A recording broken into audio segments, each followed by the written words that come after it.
হঠাৎ করে একদিন ঘুম থেকে ওঠার পরে গলাটা ঝের করছে। তারপরে স্কুলে চলে গেছে। মঙ্গলবার দিন স্কুল থেকে আসার পরে আর এরকম এরকম হয়ে গেছে। আজকে কত সময় ধরে সমস্যাটা হচ্ছে? 4.5 মাস। 4.5 মাস। করো, চোখ বন্ধ করো, চোখ বন্ধ করো, হা করো, বড় করে হা করো। বিসমিল্লাহির রহমানির রহিম।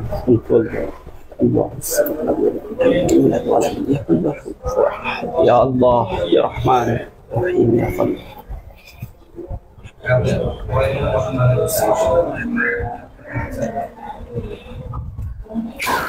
বুঝলো? বলো আল্লাহ। 100 বার আসবে, বলো আল্লাহ। জোরে, হ্যাঁ জোরে, আর জোরে জোরে।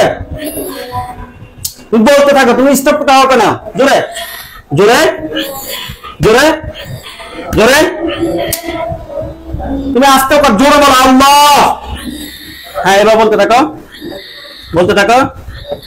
হ্যাঁ জোরে, হ্যাঁ চলে আসছে। হ্যাঁ জোরে বলো আল্লাহ আল্লাহ আল্লাহ। আল্লাহ জোরে, আরো জোরে, আল্লাহ আরো জোরে, যত জোরে পারো, আরো জোরে। আল্লাহ। বলো বলো তোমার কণ্ঠ চলে আসছি তো বাবু। বলো আল্লাহ। জোরে, যত জোরে পারো, যত জোরে পারো, যত জোরে পারো। আর পারবে না। বসে বসে বসে বসে, অনেক কষ্ট করছে। আমি জবান বন্ধ বুবা মেয়ে নিয়ে আসছি। ইনশাল্লাহ হুজুর মানে তাৎক্ষণিক কথা বলতে পারছে আমার মেয়ে। ইনশাল্লাহ এখনো পর্যন্ত আমার মেয়ে ভালো আছে। আসসালামু আলাইকুম ওয়া রাহমাতুল্লাহি ওয়া বারাকাতুহু। আমি হুজুরের কাছে গত 1 বছর আগে আমার একটা ছোট মেয়ে 8 বছর বয়স, তার জবান বন্ধ হয়ে গেছিল। তাই 6 মাস যাবত আমি বিভিন্ন জায়গায় চিকিৎসা করাইছি। আমার বাড়ি হচ্ছে নবীনগর থানা, বাইশখোজা, ব্রাহ্মণবাড়িয়া জেলা।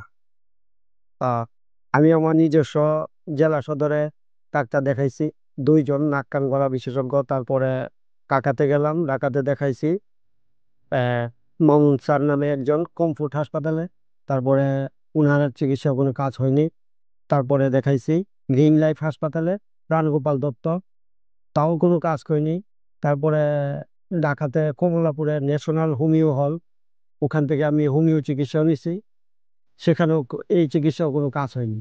তারপরে আমি ইউটিউবে হুজুরের চিকিৎসা দেখলাম, দেখার পরে হুজুরের সাথে যোগাযোগ করে আমি আসছি। আসার পরে আলহামদুলিল্লাহ আমার মেয়ে, আমি জবান বন্ধ বুবা মেয়ে নিয়ে আসছি। ইনশাল্লাহ হুজুর মানে তাৎক্ষণিক কথা বলতে পারছে আমার মেয়ে। ইনশাল্লাহ এখনো পর্যন্ত আমার মেয়ে ভালো আছে। আর তারপরে আমি আমার সাথে যোগাযোগ করে আমার বিআই, আমার প্রতিবেশী, আমার এলাকার আরো 7-8 জন রুগী মোটামুটি আমি নিয়ে আসছি, আমাকে নিয়ে আসছে, এবং রুগীরা নিজেও আসছে, তারা সকলেই ভালো আছে। এবং আমার বিআই আজকে ওনার মেয়েকে নিয়ে আসছে। তা আশা করি ওনার চিকিৎসা ভালো হবে। আমার জন্য দোয়া করবেন, আমার মেয়ের জন্য দোয়া করবেন, হুজুরের জন্য দোয়া করবেন। আসসালামু আলাইকুম ওয়া রাহমাতুল্লাহ।